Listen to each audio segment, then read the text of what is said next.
Hello and welcome to this Tango video tutorial about Boleos. We are Helmut and Iris.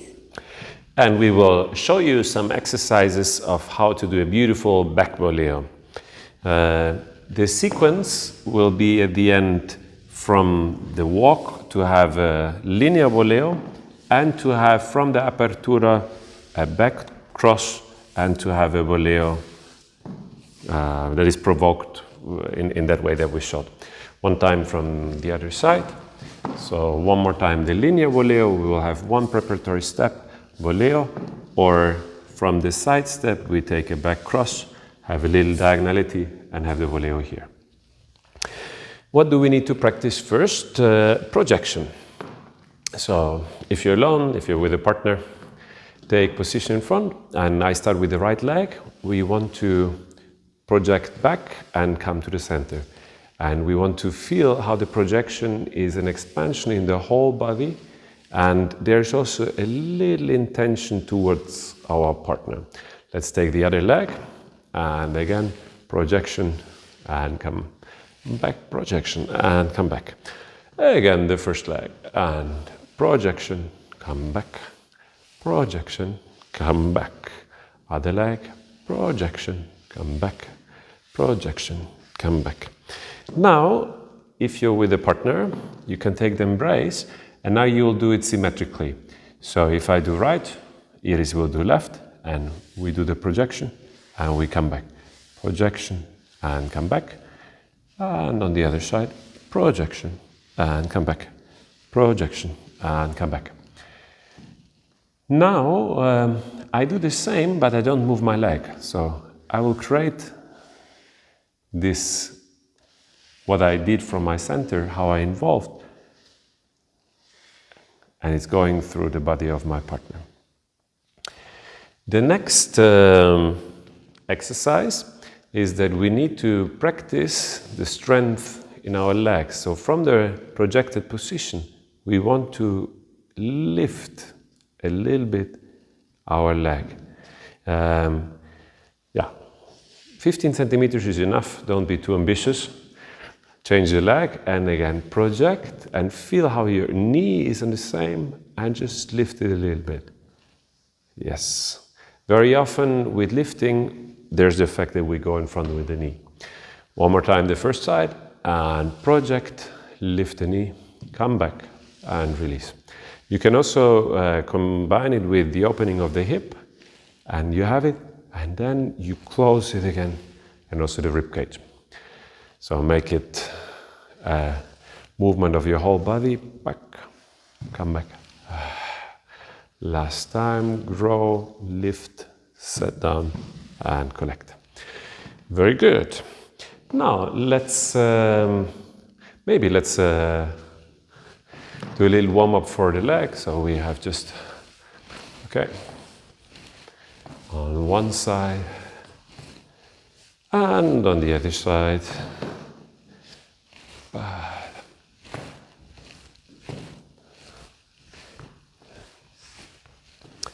And now we can have the same movement that we had before, but we imagine it's like a match when you go like.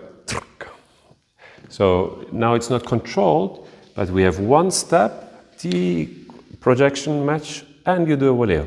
It's not led, it's just like for the follower to practice, step, lead yourself a Boleo, and you go. And remember, when you were in this position of the projection, you also want to be with your partner, so you don't want to go away from your partner, and there will be, again, so we have preparatory step, one step, Boleo, check. Let's do it a little bit more fluid, and preparatory step, step, Boleo, and now we can do it to the other side. So side step, one step, and Boleo. I don't lead anything, I just, if I feel that she needs support by giving a clear limit, I'm just trying to be stable so that she can use. A couple of times on one side, check, and on the other side.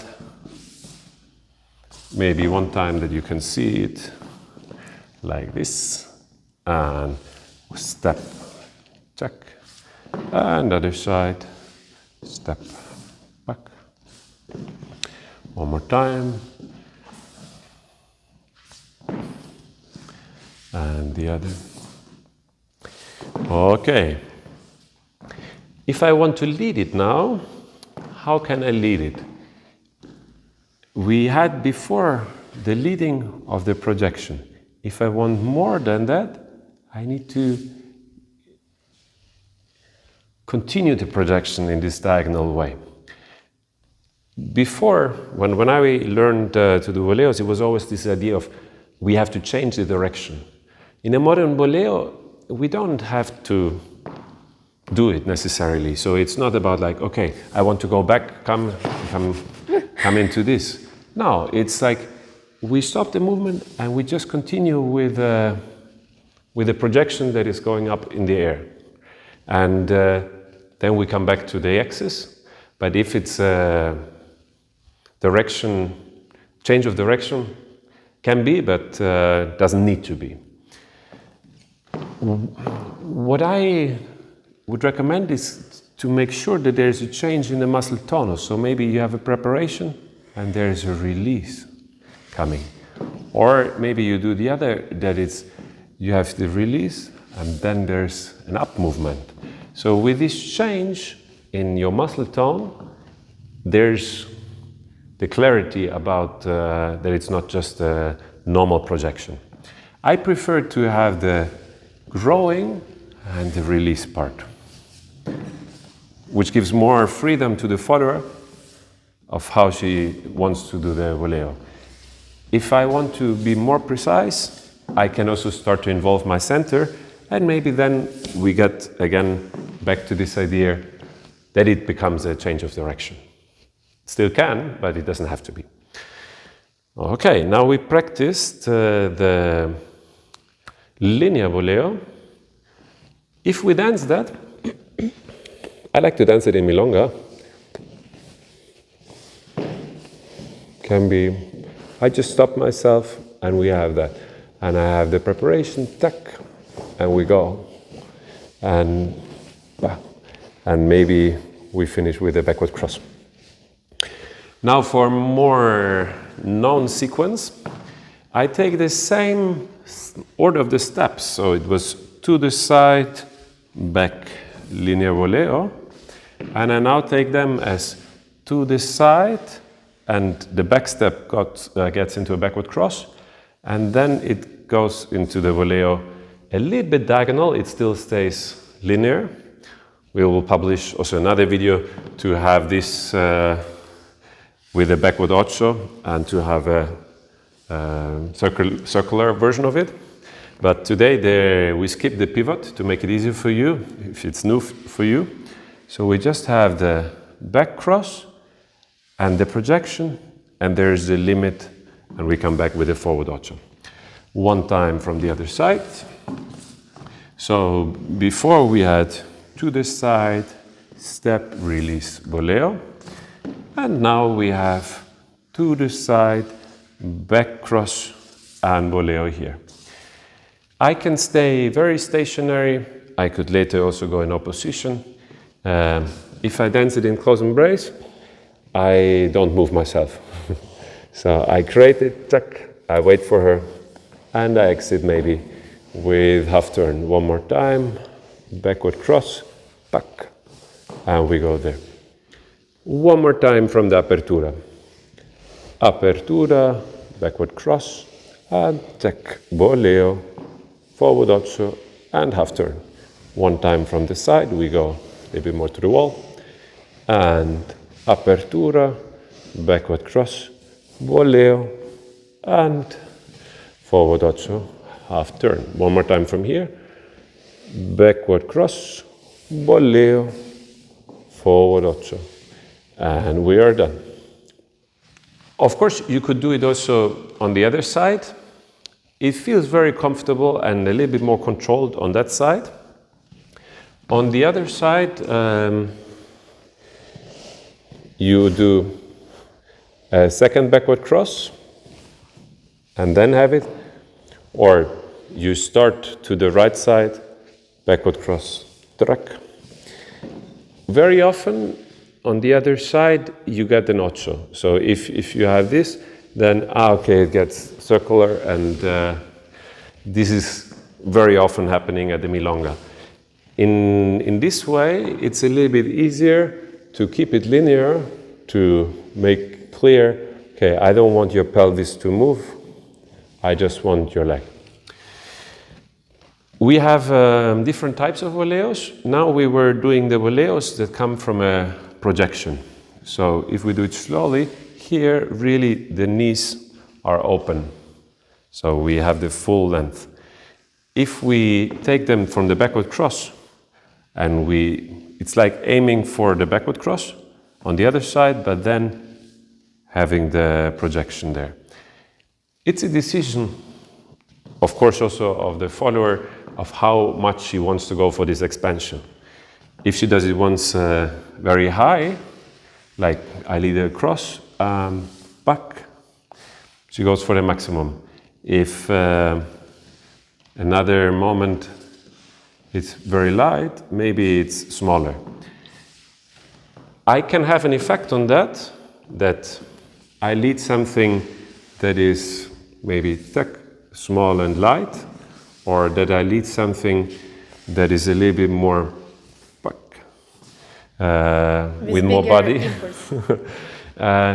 But it's really about her decision, about her limit. And for me, for the aesthetics, I would recommend to lift your leg at least as high that the sole is pointing up. Afterwards, you don't need to do a maximum boleo each time, and it would also look maybe a little bit too much if every milonga is there. Every boleo you do on the milonga is that high. Yeah, it's your decision as a follower of what you do with the impulse. If you have the knees together, it becomes a little bit more like, okay, back, and then we continue. Can fit to close embrace, but also the modern boleo can fit to a close embrace. I like to play with both. And to close this tutorial, some say, okay, boleo is dangerous, one shouldn't do it at the milonga, you can hurt other people. Or yourself. Or yourself. It's very important that the boleo comes from a relaxed technique. So if here the leg is really fluid, even if there's a touch, you will not have a wound after that. It's like, okay, if we do the circular one later, very often it happens that, she touches me. But it's like, I touch you. It's okay. On a milonga, here in Europe, here in Vienna, like very often we have enough space, and I know very much like, okay, here is the space that we need. So here's a corner, nobody will jump out of the corner, the next couple is already 3 meters ahead. I have enough space, and I can dance the boleo here. I wouldn't do this where there's the entrance, and anybody can come in from the toilet or entering new. So if you're aware of how much space you need, there is no problem with that.